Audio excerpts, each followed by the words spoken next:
রাস্তার মাঝখানে কোত্থেকে চলে আসে? একটু ধরো।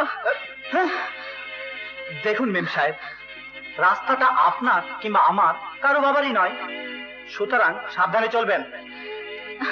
কি? ঢাকা শহরের রাস্তায় আমাকে সাবধানে চলতে বলা হচ্ছে? আপনি জানেন না আমি কার মেয়ে? তাহলে ও কথা বলার সাহস পেতেন না। আমরা গরিব, ক্ষমতাটা কম, কিন্তু সাহসটা বেশি। চলতে বা বলতে ভয় করি না। তাই নাকি? ড্রাইভার,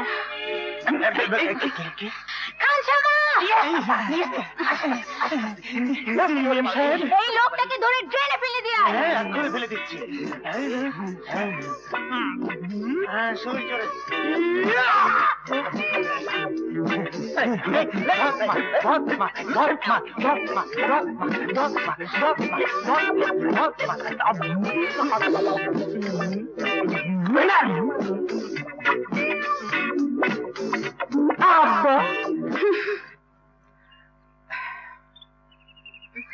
এই যে মেম সাহেব, আপনার সৈন্যবাহিনী তো কাই।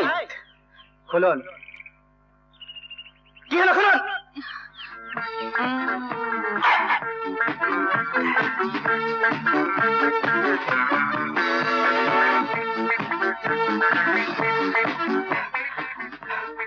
দেরি হয়ে গেছে, তাই চাকা দুটো নিয়ে গেলাম। নিশ্চয়ই ড্রাইভিং জানেন। চাকা দুটো দরকার থাকলে পেছনে পেছনে আসুন।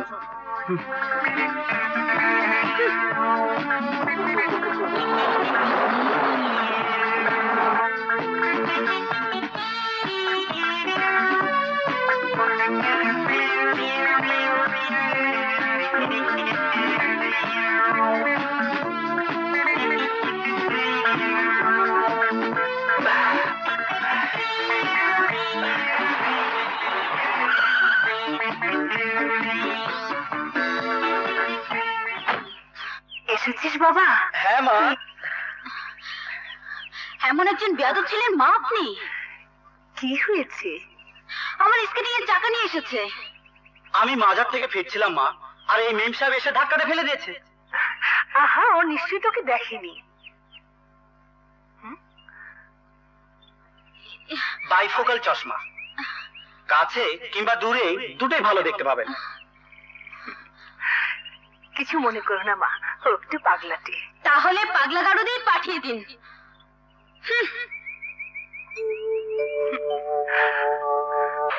আমাদের সাহিত্য পেজের জন্য একটা লেখাকে আমি সিলেক্ট করেছি, তুই একটু শুনবি?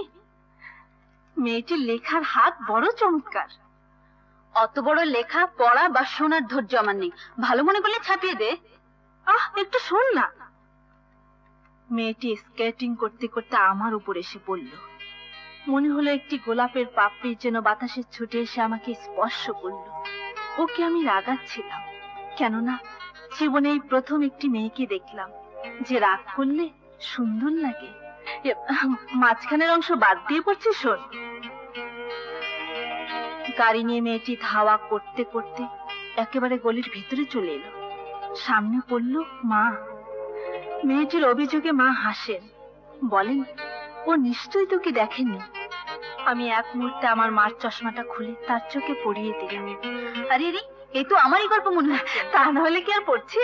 আচ্ছা দেখ তো লেখকের নাম কি? হ্যাঁ, রোমেনা আফতাব, ঠিকানা 13/3, KM দাস লেন, ঢাকা।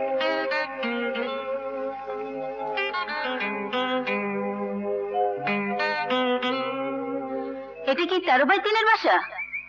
হ্যাঁ, কাকে চাই? আমি এসেছিলাম রোমেনা আফতাবের সাথে কথা বলতে। রোমেনা আফতাব? এ নামে তো এখানে কেউ থাকে না। কে দাদু? রোমেনা আফতাবকে আপনার কিসের দরকার? আপনি? ইয়ে মানে দাদু, তোমাকে মা ডাকছেন। আমাকে তোর মা ডাকছে? কই, শুনলাম না তো। আহা, আমাকে বলে দিয়েছে তো, জলদি যাও। হ্যাঁ? মা তোমাকে ডাকছে। ও ও আমাকে তোর মা ডাকছে? আমি তাহলে যাই। হ্যাঁ,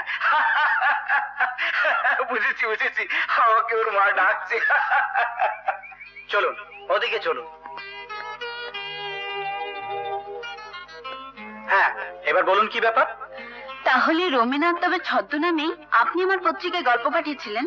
না, মানে ভাবলাম মহিলা পত্রিকায় পুরুষের লেখা যদি না ছাপে, তাহলে লেখার টাকাটা তো পাবো না। লেখার হাত আপনার ভালোই, ভয় নেই, ছাপা হবে এবং নির্ধারিত 250 টাকাও পাবেন। তা সাহিত্য চর্চায় কি কাজ নাকি অন্য কিছু করেন? করি। রোজ পত্রিকায় চাকরির বিজ্ঞপ্তিটা খুব মনোযোগ দিয়ে পড়তে হয়, কারণ এমএ পাশে একটা সার্টিফিকেট হাতে এসেছে। বিয়ে থা করেছেন? সংসারে অনেক দায়গ্রস্ত পিতা আছেন জানি, কিন্তু ঘর জামাইগ্রস্ত শ্বশুর আছেন বলে তো আমার জানা নেই। আমি আপনার বিয়ের একটা ঘটকালি করতে চাই। মেয়েটি বড় লোকের সন্তান, সুন্দরী কিন্তু একটু খেয়ালি, ঠিক আমার মতো। আমাকে যদি আপনার পছন্দ হয় তাহলে সেই মেয়েটিকে পছন্দ হয়ে যাবে।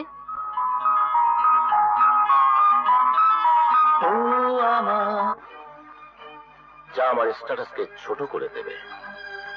নীতিবানেরা বলে টাকাটাই মানুষের জীবনে মুখ্য নয়, কিন্তু অভাব যখন চারিদিক থেকে অক্টোপাসের মতো জড়িয়ে ধরে তখন সেই নীতি কথাগুলো হাওয়াই বেলুনের মতো উড়ে যায়। হ্যাঁ, মানুষকে বাঁচতে হলে টাকার প্রয়োজন। এই বিশেষ শব্দটি আজীবন অভিজ্ঞতার আলোকে উপলব্ধি করেছি। তাছাড়া তোমার নিজেকেই প্রশ্ন করে দেখো, বছর বছর তোমার নতুন মডেলের গাড়ি চাই, ঘন্টায় ঘন্টায় নতুন নতুন ড্রেস চাই। কাউকে সঙ্গী করার আগে এই পয়েন্টগুলো ভেবে নিও।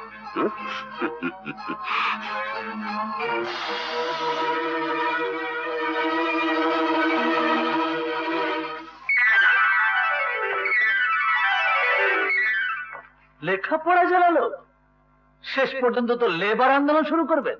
সরি, চাকরি হবে না। দেখুন,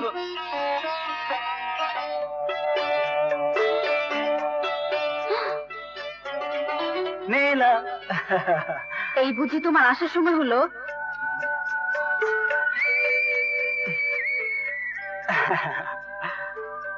ফুল প্রীতির লক্ষণ, কিন্তু ওটার কি দাম? বাগানে ফুটে, যে ইচ্ছে সে তার প্রিয়জনকে দিতে পারে। বাঁচতে হলে স্ট্যাটাসের প্রয়োজন। আমার বাবার কাছে নিয়ে যেতে হলে তোমার একটা পরিচয় দিতে হবে তো। চাকরি খুঁজছি। চাকরি করে বড় লোক হওয়া যায় না। তাহলে একটা ব্যবসা করো। ব্যবসা করতে হলে তো প্রচুর টাকার প্রয়োজন। এত টাকা আমি কোত্থেকে দিই বল? আপন দাদু হলে ঠিকই জোগাড় করে দিতে।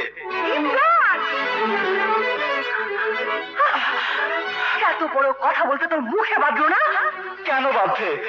ঐশ্বর্য, সচ্ছলতা, স্ট্যাটাস, কোনটা তোমরা আমাকে দিতে পেরেছো? আমরা কি তোর জন্য কিছুই করিনি? পৃথিবীর সব মা বাপেরা তাদের সন্তানের জন্য যা করে তোমরাও তাই করেছো। অতিরিক্ত কিছু করেছো?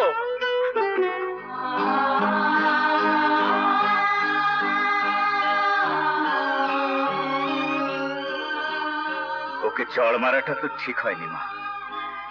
বেচারা চাকরির জন্য হন্যে হয়ে ঘুরছে।